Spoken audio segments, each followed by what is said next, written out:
Bharatiya Janata party సంపూర్ణ సహకారంతో ఏర్పడిన NDA కూటమి ద్వారా రాష్ట్ర అభివృద్ధి సాధిస్తుందని కాకినాడ రూరల్ ఉమ్మడి అభ్యర్థి పంతం నానాజీ తెలిపారు.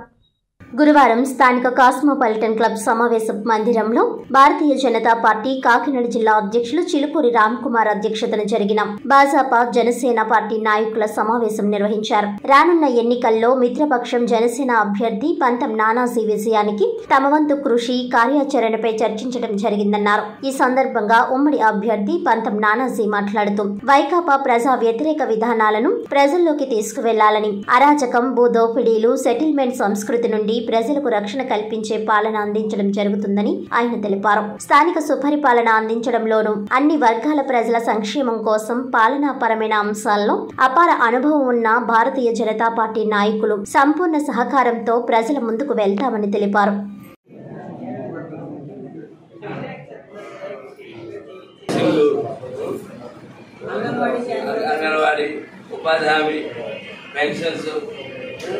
ఎన్ని రోజు పేపర్ యాడ్ వేసుకుని ఈనాడులోని అట్లో ఇంట్లో పేపర్ యాడ్ వేసుకుని అతను బొమ్మ వేసుకుని పెట్టుకుంటూ వెళ్ళిపోతా ఉన్నాడు. మనం ఎక్కడా కూడా మన సంగతి భారతీయ జనతా పార్టీ ఇస్తుందని కానీ కేంద్రం ఇస్తుందన్నది కానీ ఎక్కడా తెలియజేయటం. కేంద్రం అంటే అది ఒక ఆఫీస్ కాదు, అది కూడా ఒక రాజకీయ పార్టీ. ఆ రాజకీయ పార్టీ ఇచ్చే డబ్బుని గవర్నమెంట్ ఇచ్చిన డబ్బు ఇంతకన్నా చూపించా ఉన్నాడు, మనం ఎందుకు చూపించలేదు? అందరికీ నమస్కారం. రేపు రానున్న అసెంబ్లీ పార్లమెంట్ ఎలక్షన్ల నిమిత్తం ఈవేళ ఎన్డీఏ కూటమిలో భారతీయ జనతా పార్టీ అలాగే జనసేన పార్టీ నాయకులు, ముఖ్య నాయకులు యొక్క కలయిక జరిగింది. మీటింగ్ పెట్టుకోవడం జరిగింది. ఎన్నికలు ఎలా ఫేస్ చేయాలా, గ్రౌండ్ వర్క్ ఎలా చేసుకోవాలా, ఏ రకంగా అవతల వారికి ధీటుగా ఎలా వెళ్ళాలా అన్నటువంటి అనేక అంశాలు చర్చించుకోవడం జరిగింది. ప్రచారంలో భారతీయ జనతా పార్టీ ఎప్పుడు కూడా చాలా ముందుంటుంది. అటువంటి ఆ స్కిల్స్ భారతీయ జనతా పార్టీలో చాలా ఎక్కువగా ఉన్నాయి. పార్టీ తక్కువ ఓటింగ్ ఉన్నప్పటికీ కూడా కార్యవర్గం విషయానికి ఒత్తిలోకి భారతీయ జనతా పార్టీ పూర్తిగా బూత్ స్థాయి దాకా కూడా ప్రతి బూత్ స్థాయిలో నాయకులు నిర్మించుకున్నటువంటి పార్టీ. ఎన్నికల్లో అది చాలా అవసరం. అది మేము ఇవాళ మాకు బాగా పనికొస్తూ ఉంది. దాని గురించి భారతీయ జనతా పార్టీ నాయకుల దగ్గర మాట తీసుకున్నాం. ఖచ్చితంగా వాళ్ళందరూ ముందుకు వచ్చి పనిచేస్తామని చెప్పి మాట ఇచ్చారు.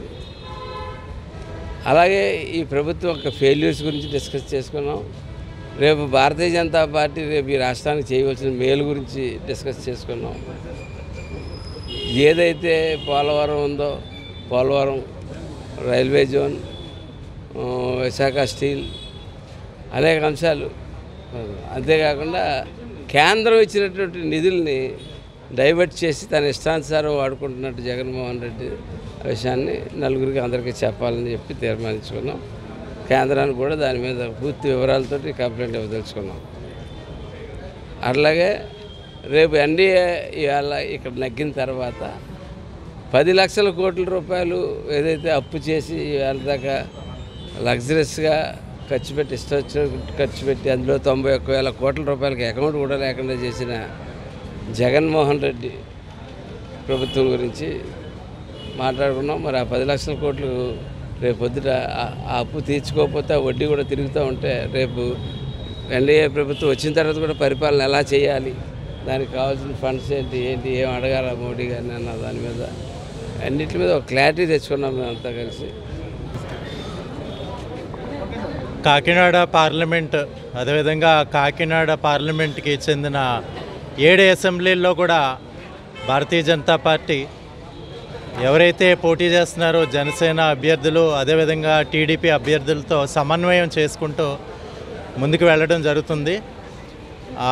ఆల్మోస్ట్ అన్ని అసెంబ్లీల్లో కూడా సమన్వయ మీటింగ్లు ఏర్పాటు చేసుకోవడం జరిగింది. ఈరోజు కాకినాడ రూరల్ అభ్యర్థి అయిన జనసేన నాయకులు పంతం నానాజీ గారితో ఈ సమావేశం ఏర్పాటు చేసుకోవడం జరిగింది. ముఖ్యంగా కాకినాడ జిల్లాలో భారతీయ జనతా పార్టీకి చెందిన 7,000 పైన కార్యకర్తలు ఉన్నారు. కొంతమంది ఫుల్ టైం పనిచేస్తారు, కొంతమంది పార్ట్ టైం పనిచేస్తారు. వారందరినీ కూడా యాక్టివేట్ చేయడం జరుగుతుంది. భారతీయ జనతా పార్టీ యొక్క బలము బూత్ స్థాయి కార్యకర్తలు. ప్రతి కార్యకర్త కూడా బూత్లో పనిచేయాలని కోరుకుంటాడు తప్ప వెళ్ళి ఏదో ప్రచార రథం ఎక్కి స్పీచ్లు ఇచ్చి ప్రజల్ని ఆకట్టుకుని ఆ ప్రయత్నం తక్కువ. సో ఆ విధంగా వివిధ వర్గాలకి చెందిన వారు, అదేవిధంగా యువకులు, మహిళలు, కార్యకర్తలు ఉన్నారు కనుక తప్పకుండా ప్రతి ఒక్కళ్ళు కూడా ఈ రాబోయే 45 రోజుల్లో కూడా ఈ కాకినాడ రూరల్లో పంతం నానాజీ గారు గెలిచే విధంగా మేమంతా కూడా కృషి చేస్తామని తెలియజేస్తామన్నాము. అదేవిధంగా విపరీతమైన అవినీతి జరుగుతుంది. మన కాకినాడ పార్లమెంట్లో ప్రతి అసెంబ్లీలో కూడా ఆ నాయకులు, ఎమ్మెల్యేలు ఎవరైతే ఉన్నారో ప్రజా వ్యతిరేకత వలన చాలామందిని మార్చడం కూడా జరిగింది. కార్యకర్తలు కూడా ఆ బలం ఉంటుంది కనుక తప్పకుండా కాకినాడ పార్లమెంట్లోనే హయ్యెస్ట్ మెజారిటీ రూరల్లో వస్తుందని మాత్రం నేను చెప్పగలను.